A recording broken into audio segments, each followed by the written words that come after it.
नमस्कार दोस्तों, आपका स्वागत है एक नई खबर के साथ। डबरा के बाद सुंदरई गांव में नजर आए दो गुलदार।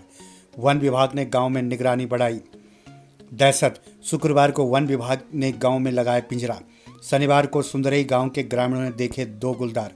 कोटद्वार प्रखंड पोखड़ा की ग्राम सभा डबरा के अंतर्गत ग्राम सुंदरई में शनिवार को ग्रामीणों ने दो गुलदार देखे। इसके बाद से ही गांव में दहशत का माहौल है। इधर ग्राम डबरा में गुलदार को पकड़ने के लिए लगाए गए पिंजरे के आसपास गुलदार नहीं नजर आया है। बताते चले कि गुरुवार को डबरा गांव में गुलदार ने खेत में गुड़ाई कर रही गोदावरी देवी को निवाला बना दिया था। ग्रामीणों की मांग पर घटना वाले दिन ही महकमे ने गांव में शिकारी की तैनाती कर दी। नतीजा, घटना के 10 घंटे के भीतर ही गुलदार को ढेर कर दिया गया था। इसके बाद भी गाँव के आसपास गुलदार नजर आ रहे थे। इसके बाद शुक्रवार शाम वन विभाग ने गाँव में पिंजरा लगा दिया। साथ ही गांव में वन कर्मियों की एक गश्ती टीम भी तैनात कर दी। शनिवार को ग्रामीणों ने डबरा गांव से करीब 1 किलोमीटर दूर स्थित ग्राम सुंदरई में दो गुलदार गांव के आसपास घूमते देखे। साथ ही गांव के समीप एक जंगली सुअर भी 7 बच्चों के साथ घूमता नजर आया।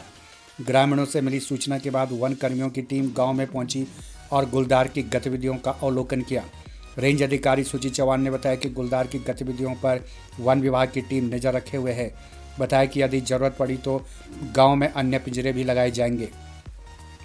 प्रवृत्ति बदल रहा है, गुलदार तलाश रहा आसान शिकार, शिकारी जॉय हुकील। पहाड़ गुलदार के आतंक से थरा रहा है। आए दिन कहीं न कहीं गुलदार के हमलों की घटनाएं सामने आ रही हैं। सवाल यह उठ रहे हैं कि आखिर क्यों गुलदार जंगल छोड़ बस्ती के नज़दीक आ गए हैं।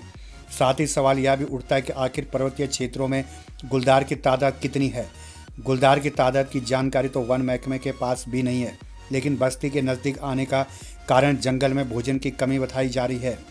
गुरुवार को चौबटाखाल तहसील के अंतर्गत ग्राम डबरा में महिला को निवाला बनाने वाले गुलदार की मौत अपने पीछे सवालों की लंबी फहरिस्त छोड़ गई है। एक बार फिर सवाल उठा कि आखिर क्यों लगातार पहाड़ में गुलदार का आतंक दिन प्रतिदिन बढ़ रहा है। वर्ष 2008 से अब तक 41 आदमखोर गुलदारों का सफाया कर चुके शिकारी जॉय हुकील का कहना है कि गुलदार को पर्याप्त भोजन नहीं मिल रहा था। ऐसे में भोजन की तलाश में उसने मानव बस्ती का रुख किया।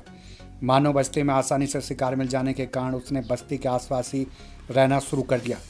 पहले पालतू पशुओं का शिकार किया व बाद में मानव का भी शिकार करना शुरू कर दिया। समय के साथ गुलदार की प्रवृत्ति पूरी तरह बदल गई है, जिसके स्वभाव में शिकार का पीछा कर भोजन का प्रबंध करना था, लेकिन मानव बस्ती के नज़दीक आकर वह शिकार की खातिर संघर्ष नहीं करना चाहता।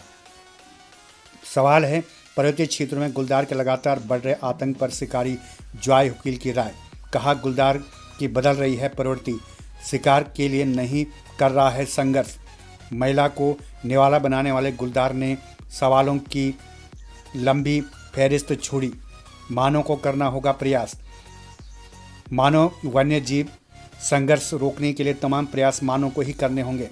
ऐसे में इस तरह की नीतियां बनानी बेहद जरूरी है, जिससे गुलदार को मानव बस्ती से दूर रखा जा सके। वन महकमा पर्वतीय क्षेत्रों में गुलदार की तादाद बढ़ने की बात तो करता है, लेकिन आज तक गुलदार की गणना नहीं की गई है। नतीजा, महकमे को भी नहीं पता कि पर्वतीय क्षेत्र में कितने गुलदार मौजूद हैं। ऐसे में मौजूद गुलदार के लिए जंगल में भोजन की व्यवस्था कैसे की जाए, यह बड़ा सवाल है। स्वयं शिकारी जॉय वकील भी कहते हैं कि वन क्षेत्रों में गुलदार की गणना किया जाना बेहद जरूरी है। तो इस खबर के अनुसार स्पष्ट किया जा रहा है कि डबरा के बाद सुंदरई गांव में भी नजर आए दो गुलदार।